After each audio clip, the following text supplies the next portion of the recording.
Olá, tudo bem?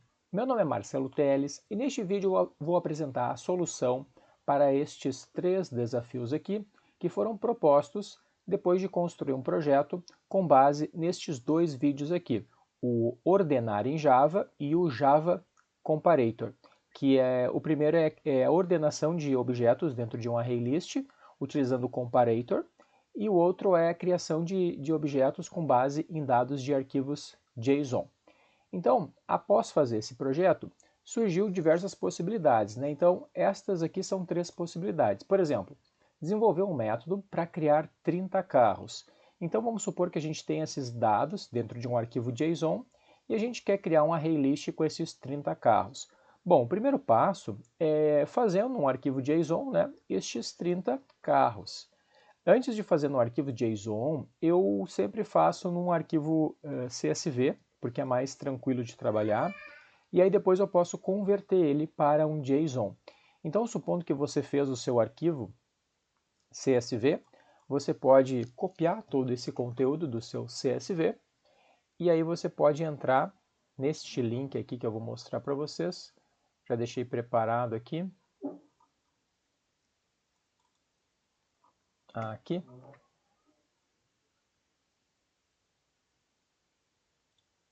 Vou trazer para cá.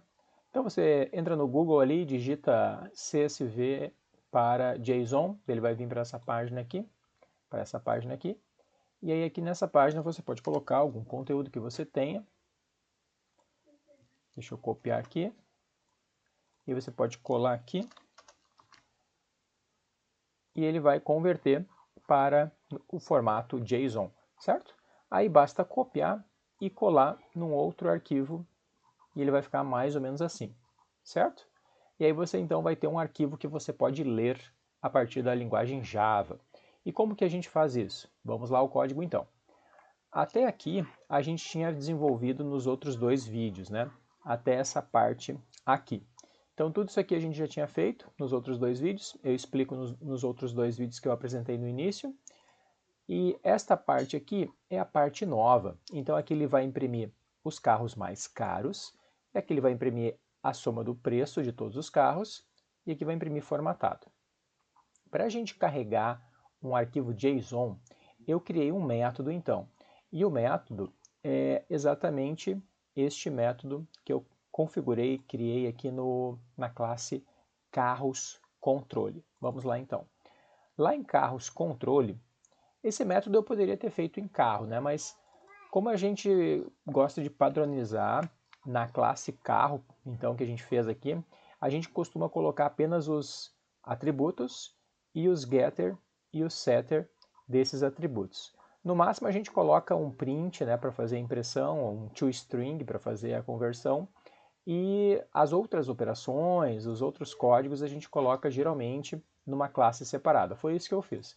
Então eu fiz a classe carros controle e nessa classe eu fiz então os três métodos.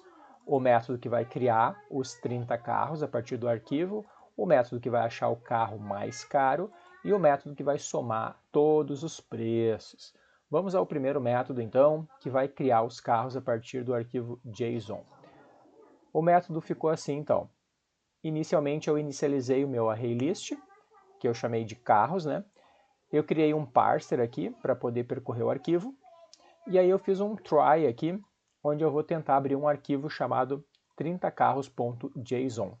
Como alguns carros têm acento, eu coloquei um file input stream e um input stream header para poder carregar acentos, né, palavras com acentos. E aí eu vou carregar então dentro do meu, do meu objeto aqui, carros arquivo. Aí eu posso fazer um for para passar por todos os carros que temos. E cada elemento que eu encontrar, então, dentro da variável carros arquivo, eu vou fazer o seguinte. Eu vou jogar na variável O.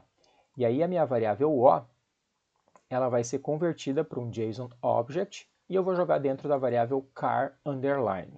Aí dentro da variável car underline, eu vou poder fazer o getNome, vou poder fazer o get e pegar o atributo nome que ele vai encontrar lá dentro. Vou poder fazer o get para pegar a marca, vou poder fazer o get para pegar o preço, vou poder fazer o get para pegar as portas. Alguns eu fiz aqui para toString, outros não, né? Esse aqui eu coloquei o toString no final, esse aqui o string na frente. Esse aqui eu recomendo fazer mais, esse aqui é mais correto de fazer, tá? Embora nos sites que eu entrei aqui, deixa eu mostrar aqui, eu pesquisei aqui nesses links aqui que eu deixei para vocês, eu recomendo fazer este aqui, esse toString no final. Em alguns casos esse aqui não funciona, né? Então eu fiz de duas formas, né? Aí você identifica aí qual que funciona em cada caso. E para o preço, eu fiz uma troca aqui para converter para double e eu tive que tirar as vírgulas, tá? Então eu tirei as vírgulas para deixar só o ponto mesmo, que é o separador de decimais, né? Dos números depois dos centavos ali, da vírgula, e ficou só o ponto, então não tem vírgula, né? Eu tive que tirar a vírgula, porque a vírgula é usada para separar o milhar, né? Então eu tirei a vírgula e não coloquei nada no lugar. Então a gente fez então a variável nome, marca, preço e portas, e aí depois a gente pôde colocar estas 4 informações no nosso objeto car. Então eu fiz aqui car, recebi o carro, defini os 4 atributos e fui lá em carros, no meu ArrayList, e coloquei o carro. E pronto. No final eu posso fazer um return do carros. Desta forma, o meu método createCarro, ele vai devolver para a gente um ArrayList com os carros que estão dentro do meu arquivo JSON, no caso, os 30 carros, certo?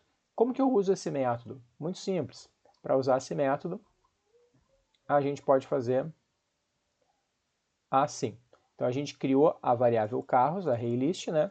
E aí fez o nosso carro controle, né?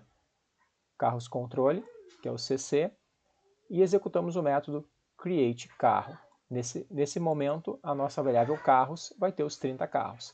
Aí eu imprimi eles no formato original, aí eu fiz aquele comparator que eu já tinha feito no outro exemplo, no outro vídeo, e imprimi eles então ordenados. Notem que é o mesmo print, só que entre um print e o outro, a gente tem aqui o nosso comparator sendo criado, sendo instanciado, e aqui eu estou utilizando o nosso comparator, fazendo collections.sort dos nossos carros, baseado no nosso comparator.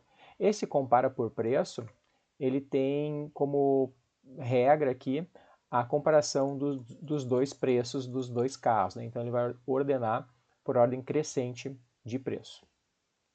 Aí ele imprime então por ordem crescente de preço. Aí depois eu fiz o reverse, então, que ele vai colocar o mais caro primeiro. Primeiro aqui ele vai colocar o ordenado por ordem crescente, então vai aparecer o mais barato, depois vai aparecer o mais caro. Eu já rodei ele aqui para nós testar. Então aqui é a ordem original, aqui é a ordem do mais barato para o mais caro, depois do mais caro para o mais barato. No último vídeo eu tinha um carro que era 350 mil, e daí nesse vídeo agora eu alterei o preço desse de 350 para 250, justamente para a gente ter 4 carros com o mesmo preço. Porque agora a gente vai fazer o próximo método, que é para imprimir o mais caro. Como eu tenho 4 que são do mesmo preço, no caso são os 4 mais caros, eu quero imprimir esses 4. Então não é só para achar o carro mais caro e mostrar o valor dele, né? É para mostrar os 4 carros que são os carros mais caros. E aqui estão eles. Vamos olhar aqui embaixo. Aqui ele imprimiu então os 4 carros mais caros. E para fazer esse método dos 4 carros mais caros, eu codifiquei da seguinte forma. Eu fiz um método que vai devolver um ArrayList, e este método também recebe um ArrayList. E aí esse ArrayList que foi recebido, ele vai ser analisado. Então eu vou passar por todos os elementos que eu recebi e vou perguntar se o preço daquele carro é mais caro, é mais alto, né? É maior no caso, do que a variável mais. Se for, a variável mais vai receber o preço daquele carro. Notem que no começo eu comecei a variável mais valendo 0. Então, quando ele passa para o primeiro carro, ele já identifica que o primeiro é o mais caro. E assim ele vai guardando sempre o preço mais alto na variável mais. Depois eu passo por todos novamente e pergunto se o preço daquele carro ali é maior ou igual à variável mais. No caso, não precisaria ter perguntado se é se é maior ou igual. Poderia ter perguntado assim, né? Só que assim o Java não considera que seria uma comparação correta para double, certo? Então eu coloquei assim, maior ou igual, que não vai dar problema, certo? E aí se esse preço aí do carro que eu estou olhando é maior ou igual à variável mais, eu vou colocar esse carro dentro do meu array chamado carros caros. E no final eu retorno esse array carros caros, certo? E aqui ficou o resultado, então, deste método, dos carros caros, certo? Por fim, o método que identifica a soma de todos os carros. Esse é bem tranquilo, né? Até ficou mais curto esse. Basta a gente passar por todos os carros e colocar na nossa variável total, acumular na variável total, né, o preço de cada carro. No final, retornar o total. A única coisa que eu modifiquei aqui foi que eu imprimi a soma deles do jeito padrão e aí depois fiz uma formatação um pouco diferente. Então aqui o formato original dela e aqui ela formatada bonitinha com o separador de milhar, né, e o separador dos centavos, certo? Então estes aqui foram os métodos para solucionar estes 3 desafios aqui, certo? Se ficou alguma dúvida, coloque aí nos comentários que eu faço mais explicações mais detalhadas sobre a sua dúvida, certo? Muito obrigado por assistir esse vídeo, até o próximo.